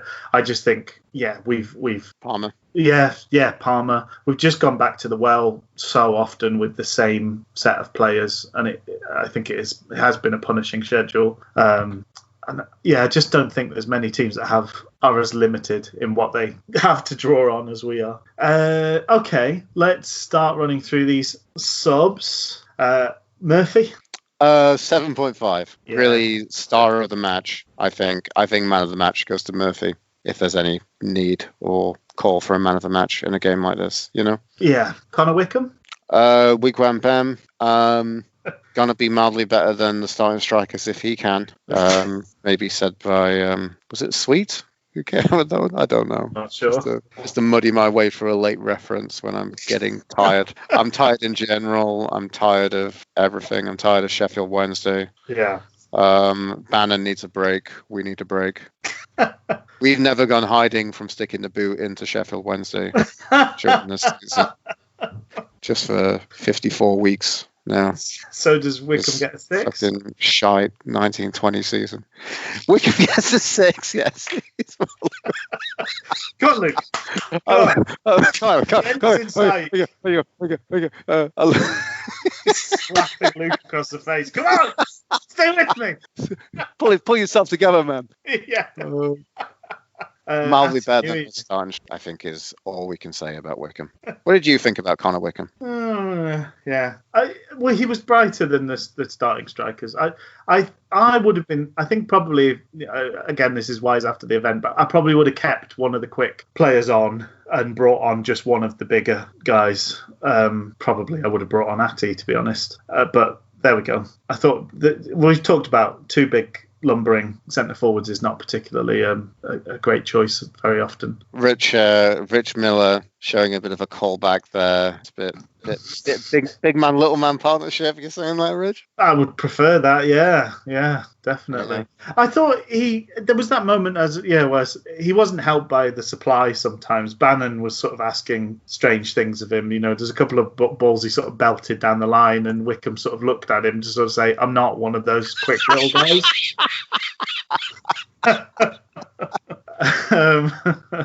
So there was a couple of those moments. What about Atty Nuhiu? What did we think of Big Dave today? Nuhiu, give him a 7. He deserves another year. I know, but it depends if we're going to see him for another year, though, right? Like, I genuinely don't know what. I think there's certain players in the squad you're like, I feel I've got a good idea of what Gary Monk thinks about you as a footballer. Yeah. Actually, I think there's a fair few that I really don't know what Monk thinks about them. So the ballad of Atty Nuhiu for me definitely is. It definitely is about the whole fact that and I feel like if somebody would come and put the words I say about Atty Nuhiu under a microscope, they would kind of come back and say, well, what you keep doing, Luke, is you keep saying that basically is not good enough for a starting berth. But you definitely, for squad football, you need a player to be 4th or 5th choice striker. And he's exactly who you want for that. I'm like, yeah. That's exactly what it is. But I feel like we need Nuhiu, but we also need better than Nuhiu, really. And the problem's been right now is we don't really have, in terms of long-term options at squad, we don't really have better than Nuhiu. I think most times I'd rather play Nuhiu than Rhodes, I'll be honest. I just think he's tremendously effective and efficient when he's on it. I mean, there was plenty of times where not being on it. My preference would be a 1-year deal, not a 2-year deal. But, I remember that interview where he talked about all these players that had been brought in. He was getting some stick at the time. And he's like, well, I keep getting picked. Do you know what I mean? Like all these strikers have come in and I'm the first choice. Sort of just saying that should tell you something. I'm doing the job that I'm here to do. And in some ways he's just pretty undeniable in that regard. And there was an Hours Talk thread that listed all of the strikers that have come and gone. And Atty Nuhiu has pretty much been first, second or third choice. He's been in that pool of first team strikers. Yeah. I've seen whoever did the Twitter thread of that. The only thing I would say was he apparently outlasted Leon Best. I can't remember Leon Best coming back. Did he have a second loan spell on Wednesday? I'm not sure. Because I remember seeing that and thinking, I remember not sure being interested about that one. But I don't think maybe we didn't keep him. Yeah. Anyway. But do you know what? It still stands to reason. And I love the fact at the time that he was sort of, there's an inner confidence, inner belief in Atty. Atty knows what he's about. He's a grown-up person in a lot of ways. Do you know what I mean? He has no... he doesn't have ideas above his station. He knows what he's there to do, and he knows and I think in a way we know what he's there to do. And as you say, in an ideal world, if he did sign for another year, he would be the 4th or 5th choice. Yeah. But realistically, what we have on the books at the moment, he's going to be first choice again. But we had that, I even think even beginning of Adi Nuyu, we got like 10 goals a season out of him for him being first choice during a Stuart Gray season, right? Yeah. And it was almost a bit like the whole argument about they need minutes. But basically the kind of argument about the minutes is they need to be, on the pitch for so long to get 10 goals, I need to miss 6 chances before I score one, So I'm still very happy with Nuyu. I love him in a cameo position. I feel like he could start a bit more often. I think that's under Monk. I think he's been underused. Yeah. There's been times where I think he should have been the guy brought on from the bench when he hasn't been. There's been times where I think he should have been the guy that started where he hasn't been. So maybe that does tell us that Monk's not a huge fan. I just think he's obviously he's got the physical gifts. That frame is just hard to get round, and at a certain point you can't win a header if you can't be as tall as the guy that's next to you. Do you know? But on top of that, he is a gifted footballer. I know he kind of has this lethargic way about him, but generally he's a good passer of the ball. He's fairly good in possession. I'm not making I would be disappointed if he's our first choice. Come first game of next season, here we are, Atinui up front on his own. But then I also wouldn't worry about that either, because I know what he's there for. I know what he does. Let's move on. I don't remember a huge amount of what either of the other 2 subs did, but we should probably just give them a cursory glance over. Adam Reach had a header that was pretty well saved. He looked bright when he came on, I will say. Did you? I didn't even see that header because it kind of got lost, and they never went back to it from the replays, and it's disappointing. They were watching something. They had a mentality of I think initially had a mentality of how did he miss from the commentary, but then it was also a good stop from Hector. I don't know. But anyway, regardless of that, I thought he was bright. I'd probably say we can probably give him a 6. Okay. Almost. Substitution ratings are kind of difficult, but also sometimes they're a bit more generous, and sometimes they don't quite capture it fully. I don't know. What do you think of Alex Hunt as well? That's the final substitution. Yeah, Hunt. Again, did he do anything when he came on? Because I can't remember him at all. He nearly got into a scrap. He just looked like he was running around a lot, which kind of added to the vague feeling of momentum and excitement. So a vaguely positive influence on things. Sure. Sounds good. Yeah, 5.5, 6. Something. Well, 5.5 feels harsh because he didn't do anything wrong, so maybe 6 is fair. Mm-hmm. So there we go. That was that. Anything else to add? No, I think that covers it. And we're final game of the bizarre game of the season on Wednesday against Colin.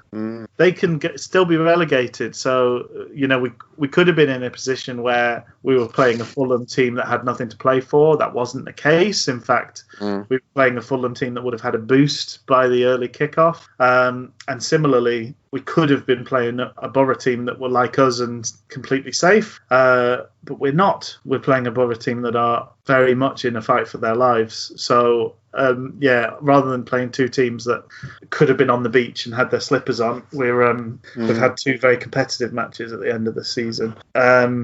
What do you think about maybe just kind of we finish talking about the Fulham game and then just kind of look to last game of the season? And this feels a little bit insane to bring up, but we can have a quick look at permutations right now. Okay, permutations. So let's just kind of get a quick overview of the championship. So basically, Leeds are champions; they're automatically promoted. Yeah, the Leeds are going up, and it's going to be really difficult for Sky Sports to really give a fuck about any EFL games next season, isn't it? Really, it is. That's going to be a real tough one for them. Is there a golden boy that could go down from the? I don't know. But did you wonder if maybe Nottingham Forest now become certainly renewed if they don't go up? Yeah, maybe. I think it's. My gut feeling is it's more likely that it'll be like if West Ham or somebody go down. Oh, they can't go. Yeah. Oh, they can still, I think, maybe. Is Wayne Rooney still going to be at Derby next year? Is there a question of that? I don't know. I don't know how long his contract is and what that is. He must have another year or something. He's part of the coaching team, isn't he? Or something like that as well. Well, that's the thing, isn't it? He's only paid He's paid a tiny amount of salary for his playing, and he's paid a massive amount for his coaching role, which gets round some of the FFP implications of him being there. Just brilliant. How lovely. Cool. Great rules. They're really good. Good rules. I'd enforce them as highly as possible, and I'd be very harsh with it if you can as well. Yeah, the second automatic spot is alive. It's not dead in the water. No. Who knows? Who knows what's going to happen with that? I feel like another team's going to slip up again. Really disappointing results in terms of that, I must say. Yeah, both of them losing this weekend as well. Yeah, that's kind of insane. Stoke beating Brentford was incredibly surprising. And Huddersfield looking very good against West Brom, who looked very poor as well. That was very strange. Yeah. There's still a few questions about the top six, whether who's going to kind of slip in the automatic race. The South Wales join that, and the South Wales ding dong for sixth position. Yeah, and then at the bottom, we don't know about our situation, but unfortunately, basically 12 points now would relegate us. 12 points would also, as it stands, bring Wigan into the bottom as it stands as well. So it looked like they may be, after whooping Hull the other day. But they've got a positive goal difference, haven't they? So they do. They do. It's interesting. I mean, could it be decided on goal difference? In which case, it's positive for us. We have a lesser, bad goal difference than other teams. A lesser bad, yes.